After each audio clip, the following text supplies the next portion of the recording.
Hi, I'm Michael Joy. Welcome to another reaction video where we get to look in on other artists, art studios, mold makers, and the like. To me, reaction videos are one of the best ways that I can think of to exchange information quickly.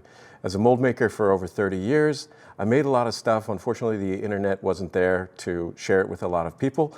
But the things that I make these days, I'm very selective over. And sometimes when I find something that I want to watch, it may be something I've never seen, or it may be something that I've made already and have some thoughts about it. I wish there were other people out there dropping in on other people's studios as well, because artists are typically pretty isolated and there's not a lot of community around to kind of point and stare and ooh and ah and give high fives. And so I think it's a great way. So this is, and we get to go around the world. I mean, my God, what am I going to do? Go to Korea? I wish. You ready? We're in Korea today. I think so. We are in Doyedang. That's a total guess. Yeah, I'm not sure. Okay. I'm excited to see what. Well, excuse us for not knowing how to. Yeah, let's see what we got. I haven't seen this video in probably about 6 months. We made this list. We made this list a long time ago. Yes. All right.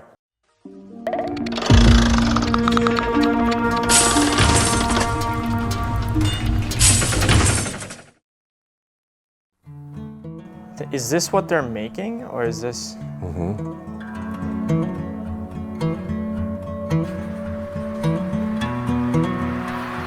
I want to say something right out. Okay, let's do it. So I got a camera here and I got Pasha here. So I'm like, Hi. I'm like chopsticks. My name is Pasha. What I've noticed is in the YouTube world, what I'm learning is there's different camps. There's camps of people who really want to learn a particular process, and they're hungry for any clues because they know it saves them money and time, and they're like, yeah, just give me the intel, give me the intel. And there's other people that watch the videos that just want to see the beauty of the video, the artistry of the motion, and a lot of times Japanese videos will be sort of this very zen beauty of it. Yeah. So I get that, but I'm on the information side. And so if you're on the purity side, then that's why we include the links here to the original video, because I've selected it and it's obviously a quality of video that I like for some reason. So Your point is this is educational commentary. It's not the video to enjoy the video. It's the video to learn how it was made. yeah, hopefully. Hopefully. Hopefully. Maybe a lot of times I'm the one that's learning, but what happens is it kicks off my memory from a long time ago. Gray hair, old guy, old memories. So let's go.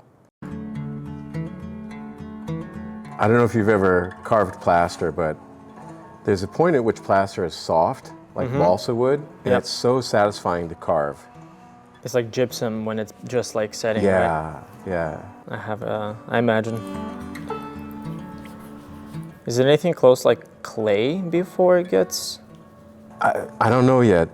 To me, it looks like he's making the model, but he may be making a piece to pour against. I've never seen a mold started with a plug, but I've seen models. It looks like wet chalk. Yeah. And it probably feels similar to that. So this is just potter's soap. It's a release agent. That's a lot of soap. You got to close up the pores. Oh. You put on a layer, suds it up, let it sit, polish it down, put on another layer, suds it up, polish it down, about 3 times. It gets a dull shine. And then you drop a little bit of water on it, and if the water beads up, you know you got enough soap. Right, then it's like sealed nicely. Yeah. Oh. I see a lot of people making molds like this that with the round flashing. To me, it's a hassle. It displaces and working inside, I don't like doing that, but it's his happy place. We can turn the music a little down from the video since there is nothing going on really. Okay. Just audio, just like halfway through. Okay, good.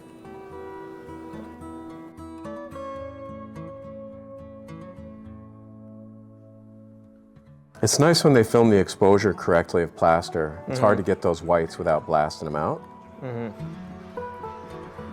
So what are they making? It looks like he's making a ring piece, a collar for the first part of the mold. You saw the clay dams? He's going to create 2 halves. I never did it this way. To me, it's counterintuitive. I didn't like to carve. I would have made that clay nice and smooth at the beginning. rather than shaving, as satisfying as it is. It looks nice. Those tools are sharp, and you can butter them into your skin quickly. I've used those type of tools on wood. I had a class back in high school where you would like, it's like arts and crafts, but we would like wood carve. It was really cool. Pasha's got game. I got game. You know, when I watch these videos that are so beautiful to look at, I like the idea that the person is giving themselves time to enjoy the process. When I was in the shop, I didn't have cameras around, video cameras, and I was always doing 3, 4, 5 things at a time, no exaggeration. And everything was a rush. Did you enjoy it? I enjoyed the results, and I enjoyed the problem solving, the engineering, but I was always trying to get the job out the door because I was broke. Contracts. Yeah. You gotta finish them up. I get that. But this makes it look like he has this nice studio, he's got all the time in the world, he's got every tool, doesn't have any bills to pay. That's the beauty of the internet. Yeah. In a shop that's filmed differently, there's panic. Yeah. It looks like they have nice space there, and they have a good amount of space to work with. But you see, ultimately it's the efficiency that affords a studio like this. Yeah. Unless you're on the independent wealth side, but he looks like he's on the artisan side. More soap? More soap. See, I didn't used to take away mold sections very often before pouring another one because I wanted the tight seal between each one. When you break the seal, you risk more plaster flashing. Also, in multiple piece molds, I would pigment the plaster because I would want to see if I had a flaw that leaked somewhere. That makes sense. So the plaster that he's pouring right now is not going to bond to the plaster that's already set, right? No, he soaked it. Oh, the soap, right, that's what it's for, got it. This says, let's take a break, go for a walk, it's beautiful outside. And...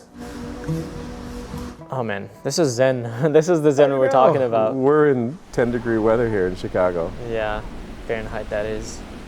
Terribly cold.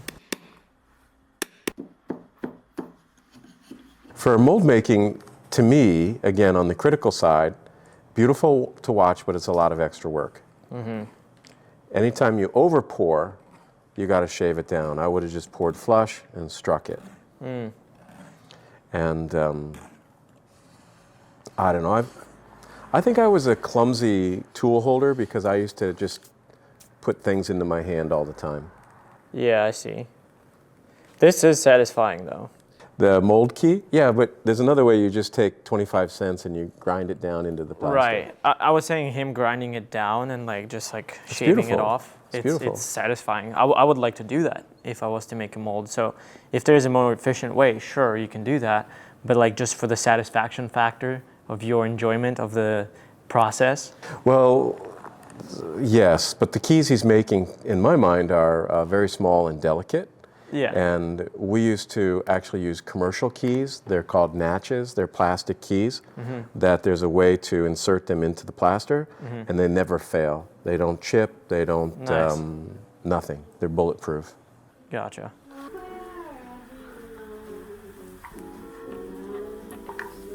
Those flexible plastic pieces, they can bulge and distort.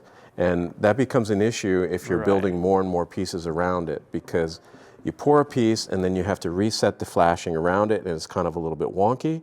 And then your mold starts coming out of round, and then you got to shave it all together. He's staying steady.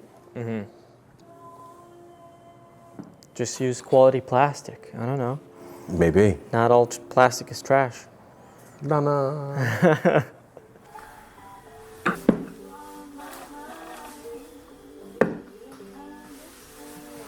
Yeah, it's very the opposite. Oh, this is nice. That's the part that I'm saying is satisfying. Well, again, he's making the keys now, but like him smoothing out the top. Yeah? With a little spatula like. Little anti-anxiety? Oh, dude. It's great. Really? Yeah. Okay. What were you saying about overexposure? It happens all the time with plaster. Yeah, no, I can see that. More soap. Yeah, that's why you want a bushy brush if you got them. It holds a lot of soap. And it's making a cake. It has a bakery quality to it. Yeah, yeah. This is tricky. When you start pouring a lot of plaster into one of those flexible mold boxes, there's a lot of pressure. Yeah. They're using, it seems like they're using a good rubber band that's thick enough to hold it all together. This guy's fluent in this process. It's just me saying I would do it a different way. There's no reason for him to do it another way. I would use a Sureform. Sureform. I'm not sure. Is that the one? It's the scraper with the rasp rather than this. He's very precise, and it's very, very cool to see. Smoothing it out the sides. This is the part where you want to make sure you know where your mold keys are, because if you drop a wedge in between, you can actually cut through your keys. Yeah, exactly. That's why you would like make some sort of marks, right? On the side of the mold. Yeah. And when you make a round mold, you have to key it so there's two keys close together in one place, right. And the so rest, it like sits. so you can visualize it quickly. Yep. So the mold is always the same. Yeah, I don't know why this wasn't a two-part mold. To me, it looked like the two-part mold could have come off of each side with a reservoir built in. He had looked like a five-part mold. Now, I used to make a lot of molds at 7, 8, 9, 10, 11 pieces for sculptures of closed hands and things like this, because I was geeking out on the process. Yeah, I just liked it. It was my own massage therapy.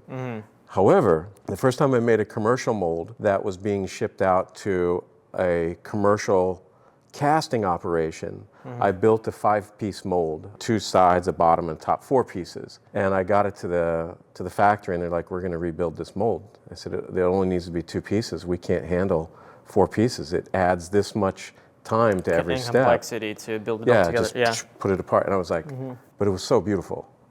Yeah. It was so beautiful. I think I have pictures of that. Okay. It was for a vase. This was years ago. It was for a vase that had 2 halves, and it went around the pole of an umbrella of a table, so that you could put flowers in the middle of the table, and there was a vase that was a fitted vase that went around an umbrella. Yeah. They have them now, but they were a new idea at the time, antiquities. So I see. Again, there's the beauty of watching the process for those that have a certain type of mind, and there's also the beauty of a mold commentator if you're a mold maker yourself, because tips save time.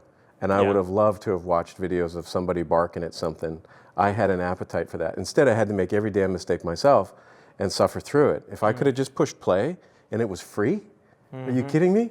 When did it get free? That's me as a car guy. How do you change a tie rod on your car? Like, I don't know how to do it, but the videos do help. Yeah, so that's what I got there. So hopefully this is an invitation to other mold makers out there. It would be great to see them comment on some other craftspeople, not just for their commentary, but other people find other videos that just don't come across my thread. I mean, I'm surprised. This is why we put some videos up that really aren't that interesting, personally, I would say, but they're neat to see what's happening around the world. So it's a bit of tourism, mold making tourism. So thanks for watching. Stay with us. Thank you for watching. Peace.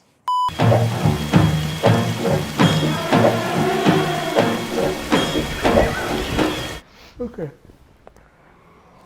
Oh, over just a little bit. You see yourself in there? Yeah, I do. All right. Now getting back to what we're doing here. Don't get on her bad side. She will cut you.